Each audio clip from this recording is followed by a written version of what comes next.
Wait a minute, let me talk to you for a while, huh? Known as the king of character actors, Charles Durning appeared in more than 100 movies in a career that started in 1962. Come on! Gotta get you out of here! The crooked cop in The Sting. You Lieutenant William Snyder? I don't know. What's up? I know this is kind of quick, but that's how I am. The love-struck, clueless widower who proposes to Dustin Hoffman in Tootsie. Well, at least I'll feel you took me seriously enough to think about it. Ooh, I love to dance a little sidestep. But it was the over-the-top governor in Best Little Whorehouse in Texas. Excuse me. Church!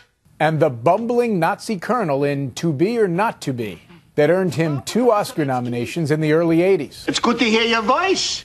Charles Durning grew up poor in upstate New York. He left home at 16 before starting his theater career as an usher at a burlesque house. World War II interrupted that career. He was 21 years old on D-Day when he was in the first wave to hit Omaha Beach, the only man in his unit to survive. He rarely spoke about that day, but recalled the landing at the National Memorial Day concert in 2007.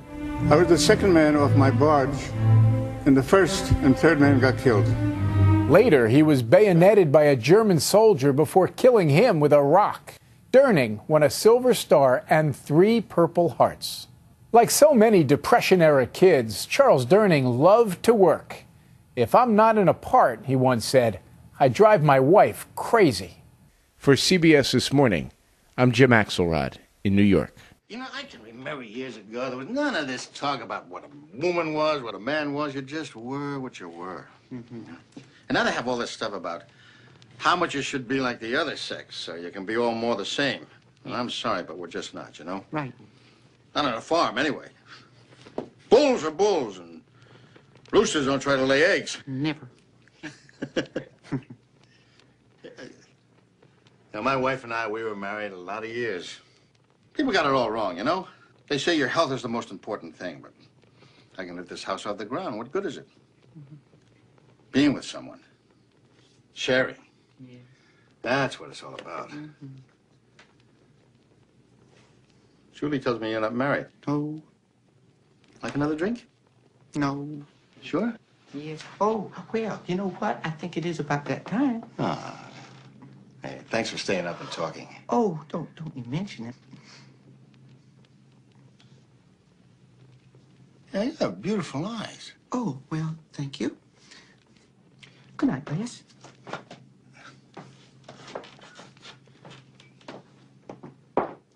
Stand tall. You can trust me, for I promise I shall keep a watchful eye upon you. You get any of that? I hear him talking, but he don't come in. Ooh, I love to dance a little sidestep. Now they see me, now they don't have and gone. And ooh, I love to sweep around the white step. A little swat, then leave the people alone. There he is. Come on, boys. Governor, mail to the people. Watch your news. Why has the chicken ranch operation been so long ignored? We seem to be having some acoustic problems in here. Aren't you afraid of possible payoffs and bribes? Nothing? I'm sorry. Enough of this pussyfooting, Governor. What do you intend to do about Miss Mona and the chicken ranch? Stand tall. You can trust me, for I promise I shall keep a watchful eye upon you.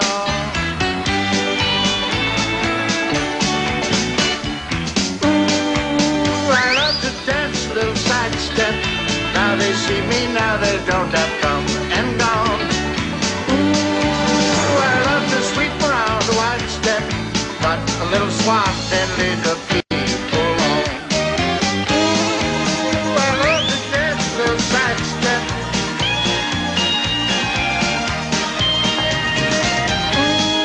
Ooh, I love to sweep around the white step.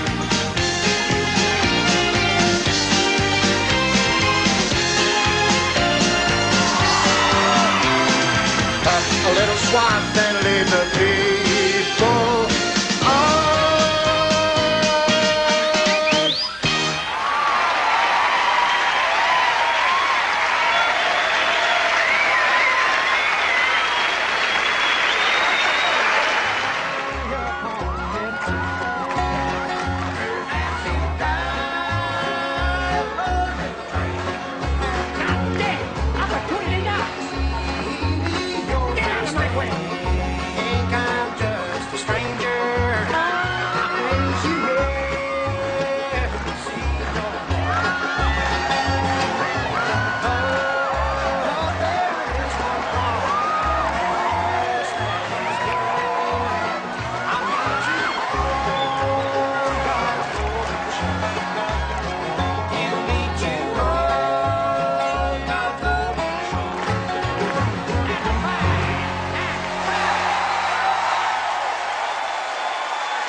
Mississippi, happy you're down, your governor, wants to thank the Soggy Bottom Boys for that wonderful performance.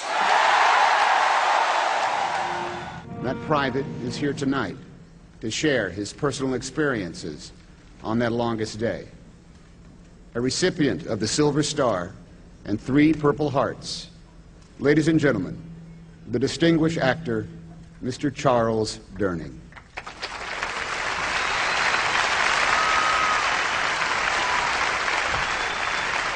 It's hard to describe what we all went through that day. But those of us who were there will understand. We were frightened all the time. My sergeant said, "Are you scared, son?" And I said, "Yes, I am."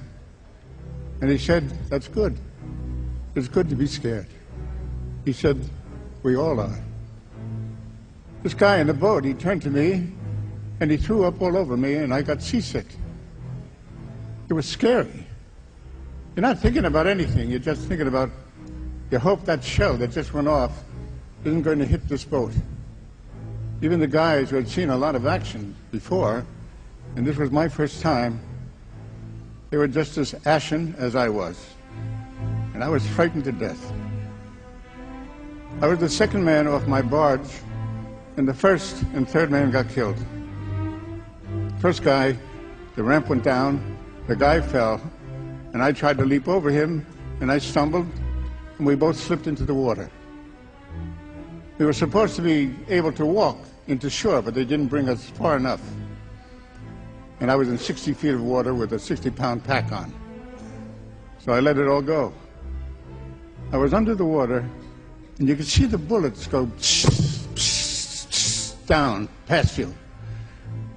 But I was afraid, was that I'd come up and meet a bullet coming my way. But I came up, and I didn't have a helmet, a rifle, nothing. When I hit the beach, the guys pulled me in, who were already there. I'd lost everything.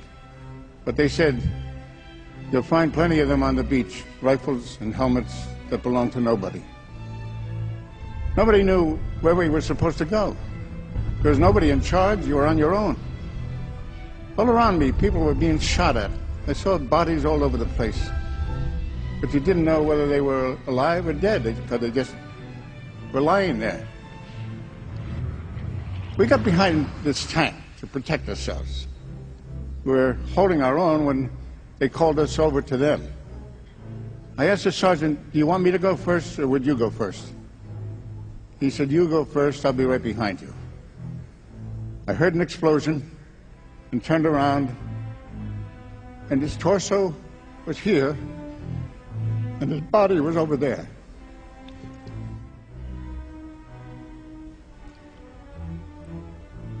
I saw wounded guys dying crawl up to the front of us to act as barricades so they could protect us from getting hit with their own bodies. I saw that. They would come up and just lay there, you know, take the shot.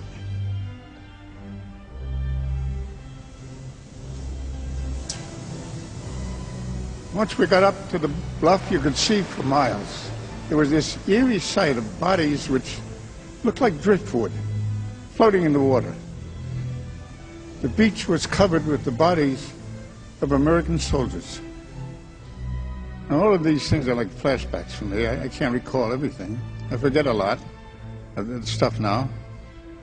But I still wake up once in a while, and it's still there. I can't count how many of my buddies are in the cemetery at Normandy. The heroes are still there. The real heroes.